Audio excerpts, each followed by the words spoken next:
Hai guys, jadi ini perjalanan kita buat ke tempat pengrajin beauty umbrella atau biasa disebut dengan payung gelis. Kita menempuh jarak sekitar 3 kilo, enggak sih, enggak 3 kilo, tapi sekitar 30 menitan lah. Soalnya aku start dari rumah teman aku, jadi agak deket gitu. Kalau dari rumah aku sekitar 2 jam lebih. Nah, akhirnya kita sampai ke tempat pengrajin payung gelis ini, yaitu pengrajin payung gelis Karya Utama. Langsung saja kita masuk dan lihat-lihat terlebih dahulu karena kebetulan si bapak pengrajinnya itu belum datang. Nah, di sini tuh tempat pembuatannya gitu loh, guys. Jadi pengecetan, pembuatan payungnya. Nah, saya tunjukkan juga di sana tuh eh, ada foto-foto bersama Bapak Soeharto gitu. Jadi payung gelis ini tuh sudah ada sejak zaman dahulu ya teman-teman. Jadi sudah ada sejak tahun 30-an. Nah, itu ada penghargaan bersama ada foto Bapak Asahron. Nah, ini untuk proses pemasukan benang untuk jaring-jaring penguat atau apa ya, aku lupa tadi kata si ibunya. Oh iya guys, payung gelis ini itu udah diproduksi sejak zaman penjajahan Belanda ke Indonesia. Nah, sejak saat itu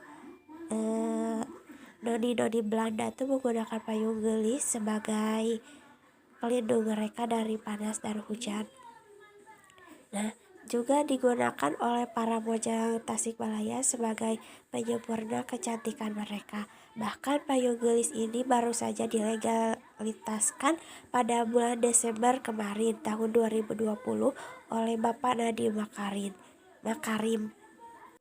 Payung gelis ini banyak diekspor ke luar kota, terutama ke Jakarta dan Bandung.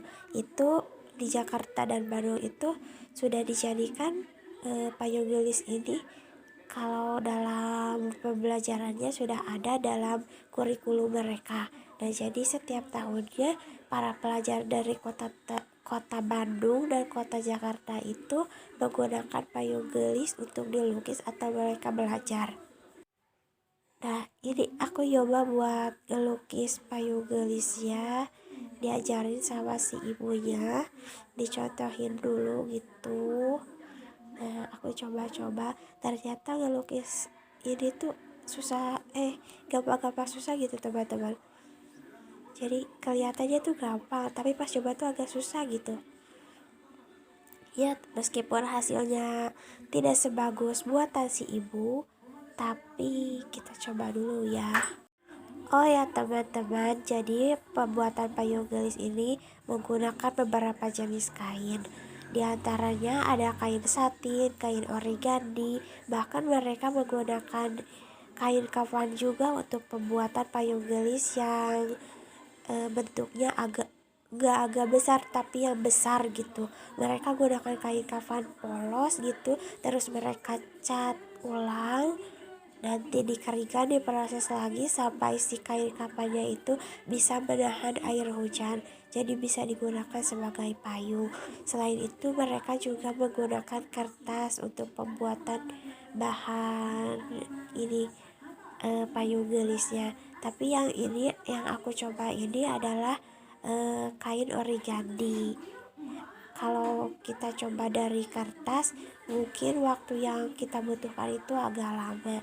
Proses pembuatan payung gelis ini tuh tidak memakan waktu lama, bahkan hitungan jam pun bisa selesai satu payung gitu.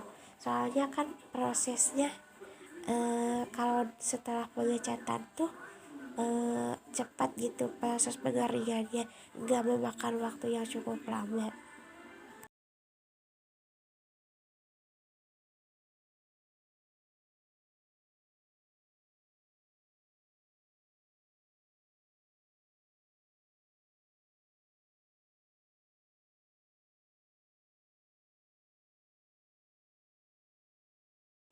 Nah, akhirnya proses pelukisannya sudah selesai teman-teman.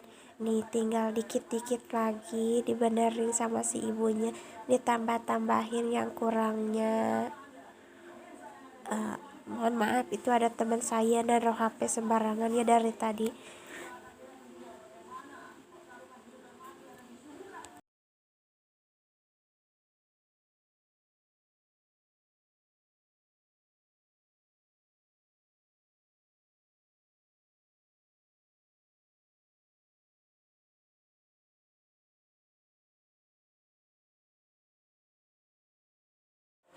Nah, teman-teman, akhirnya selesai juga proses